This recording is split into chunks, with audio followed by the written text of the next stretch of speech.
बहुत सारे बच्चों के मन में सवाल था कि सर टाइपिंग की स्पीड कैसे निकाली जाती है, किस प्रकार से निकाली जाती है? थोड़ा-सा इसको एक्सप्लेन करके हमें समझाइए ताकि हम भी अपने घर पर भी आसानी से निकाल सकें।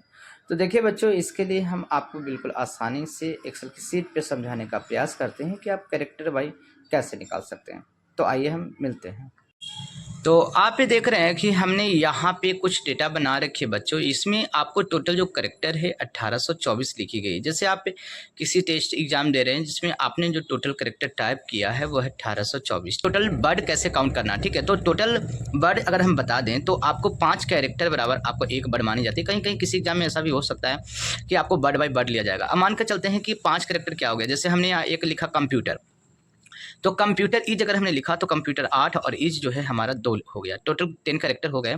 तो यहाँ पे 2 वर्ड काउंट की जाएगी। लेकिन कभी-कभी आपका राम ईज अगर आपने लिखा तो वहाँ पे भी 2 वर्ड काउंट की जा सकती है। पर ऐसा है नहीं, अधिकांशतः में आपको 5 कैरेक्टर बराबर 1 वर्ड माना गया है। तो हम करते क्या है कि टोटल वर्ड निकालने के लिए जो टोटल हमने कितने टाइप किए हैं इसके लिए एक फॉर्मूला लगाते हैं, इज इक्वल टू, और हम ले लेते हैं 1824 और इसको हम भाग दे देते हैं 5 से, ठीक है? अब जैसे ही 5 से भाग देंगे तो ये बताएगा कि हमने जो टोटल वर्ड टाइप की वो है 364.8 वर्ड।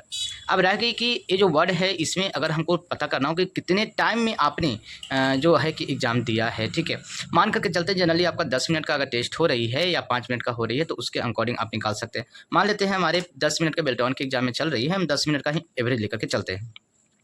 अब रह गई कि कितने वर्ड आपने जो है गलत किया है, ठीक है? कितने वर्ड आपने गलत किया है, तो जितने कैरेक्टर आपने गलत किया होगा वो उतना वर्ड गलत हो जाएगा। मान करके चलते हैं कि ये जो 364 जो टोटल वर्ड हैं इनमें से हमारा जो है 20 वर्ड जो है गलत हो गया, ठीक है? अगर 20 वर्ड गलत हो जाती है तो ग्रॉस स्पीड को हम कैसे निकालेंगे? तो ग्रॉस स्पीड निकालने के लिए सबसे पहले तो करना होगा बराबर, और जो टोटल वर्ड है यानी 364 वर्ड है उनमें से हम घटा देंगे जो टोटल आपका गलती है, यानी एफ और हमारा जो इधर आ गया 5। तो F5 हम यहाँ लेते हैं तो सेल सिलेक्ट हो जाएगी हमारा F5, ठीक है? तो ये हो गया। अब मान करके चलते हैं कि जो टोटल आएगी उनमें जो है हमको क्या करना है, भाग दे देना है। तो मान के चलते हैं यहाँ 345 वर्ड हो गया। अब 345 वर्ड हो गया तो इसको जो है ग्रॉस स्पीड निकालने के लिए, ठीक है? तो ग्रॉस के लिए तो आपको ये करना नहीं है, ग्रॉस के लिए आप सीधे करेंगे बराबर, जो टोटल आपका 364 हो गया और भागा दे देना है आपको 10 से, ठीक है? 10 मिनट से अगर आप भाग दे देते हैं तो ये जो टोटल आपको इंटर मारते ही निकल जाएगा ग्रॉस स्पीड, ठीक है? तो यहाँ पे जो ग्रॉस स्पीड हो गई वो है आपका 36। परंतु अगर आपको नेट स्पीड निकालनी है बच्चों, तो नेट स्पीड के समय आपको क्या करना होगा कि टोटल जो वर्ड आपने टाइप किया है उनमें से जो रॉन्ग वर्ड है उसे आपको हटा देना है। तो मान करके चलते हैं कि यहाँ पर हम लेके चलते हैं कि बराबर टोटल हमारा 364 वर्ड है, इनमें से हम माइनस कर देते हैं 36 वर्ड को। तो यहाँ पे टोटल हमारे वर्ड की जो संख्याएं हैं वो हमारा हो गया 328, ठीक है?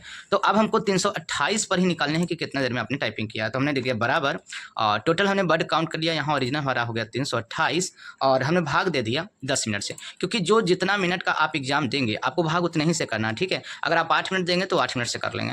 अब इस प्रकार यहाँ जो नेट स्पीड निकल कर आ गई वो है 33, ठीक है? और अगर हम ग्रॉस स्पीड कितना है 36 और नेट कितना आ गया 33। तो इस बात को ध्यान रखना है कि आपको टाइपिंग टेस्ट में कैसे, अगर इसी में हम बात करते हैं कि जो 10 मिनट है इसके जगह पर हमने 8 मिनट में ही कंप्लीट कर लिया, ठीक है? तो उस अनुसार जो हमारी जो रेशियो बनी वो 46 और नेट स्पीड हमारा 40 हो गया। अगर किसी ने इसे 5 मिनट में ही कंप्लीट कर लिया इतना वर्ड तो उनका देखिए स्पीड आपका भाग जाएगा, ग्रॉस 73 और नेट स्पीड आपका 58 हो गया, ठीक है? तो इस प्रकार से आप निकाल सकते हैं बिल्कुल ईजिली आसान भाषा में कि कितना पर। तो हम यहाँ पर 10 के रेशियो से लेकर के चले बच्चों, इसलिए 10 के रेशियो से जो 1824 करेक्टर होगा उनका 33। अगर मान करके चलते हैं यहाँ पे कि 1824 की जगह पे अगर किन्हीं का जो होगा 1300 ही मान लेते हैं, ठीक है? कि 1300 कैरेक्टर किसी ने टाइप किया, तो 1300 कैरेक्टर के हिसाब से अगर देखा जाए तो अगर गलत करते हैं, रॉन्ग वर्ड करते हैं, ठीक है? तो रॉन्ग वर्ड अगर करते हैं, मान के चलते हैं कि किन्हीं ने 5 ही रॉन्ग वर्ड किया, ठीक है? हम 5 के एवरेज से लेके चलते हैं, तो अगर 5 रॉन्ग वर्ड करते हैं तो उनके अनुसार जो हो गया यहाँ पे 234, ठीक है? 234 वर्ड आपको सही हो गया, उसके अनुसार निकालना होगा नेट स्पीड। तो रॉन्ग वर्ड को फॉर्मूला नहीं लगा तो अलग से निकालना पड़ेगा। तो मान करके चलते हैं कि यहाँ टोटल 20 के ऊपर था तो हम 20 जस के तस रहने देते हैं। तो अगर किन्हीं का 1300 अगर कैरेक्टर टाइप किए हैं तो उनका नेट स्पीड 23 आ जाएगा। जल्दी 20 गलती होगी तब। अगर किसी ने मान करके चलते हैं कि 1700 टाइप किया होगा लगभग, जैसे किसी ने 1789 टाइप किया, ठीक है? तो उनका जो नेट स्पीड आपका आ जाएगा, अगर 20 गलती होगी तो उनका आ जाएगा 32 का नेट स्पीड। तो वो करीब करीब पास आउट रहेंगे, उनमें कोई दिक्कतें नहीं है। हिंदी के लिए भी आपको यदि मान करके चलते हैं कि किन्हीं का अगर 1300 भी है तो उनका करीब करीब अच्छा एवरेज आ जाएगा, कोई दिक्कत नहीं है उसमें भी, ठीक है? तो इस प्रकार से आप टोटल आसानी से निकाल सकते हैं कि gross speed, total word, total count के अनुसार। अगर हमारा वर्ड गलत नहीं होगा, जैसे मानते हैं हमारे यहाँ पे वर्ड जो है गलत नहीं होगा, मानते हैं यहाँ हमने हो गया 0, ठीक है। तो अगर 0 रहेगा तो यहाँ 357 टोटल हो गया, तो 357 का ही आप नेट स्पीड निकाल सकते हैं, ठीक है। तो आप सीधे यहाँ कर सकते हैं बराबर 357 भागा 10, ठीक है। तो इनका नेट स्पीड आपका आ जाएगा करीब करीब 35 आ जाएगा। तो आप आसानी से निकाल सकते हैं, इसे 2 बार 3 बार आप रिपीट करके देखिएगा, कहीं आपको समस्या ही नहीं होगी नेट स्पीड निकालने में। अगर लगता है कि सर कहीं पे कोई प्रॉब्लम हो रही है तो आप हमें सीधे बातचीत कर सकते हैं। तो आपने देखा कि टाइपिंग टेस्ट की स्पीड किस प्रकार से निकालते हैं। अगर आपको और भी कोई समस्या हो या किसी चीज़ की जानकारी चाहिए तो आप हमें ज़रूर बता सकते हैं। Thank you.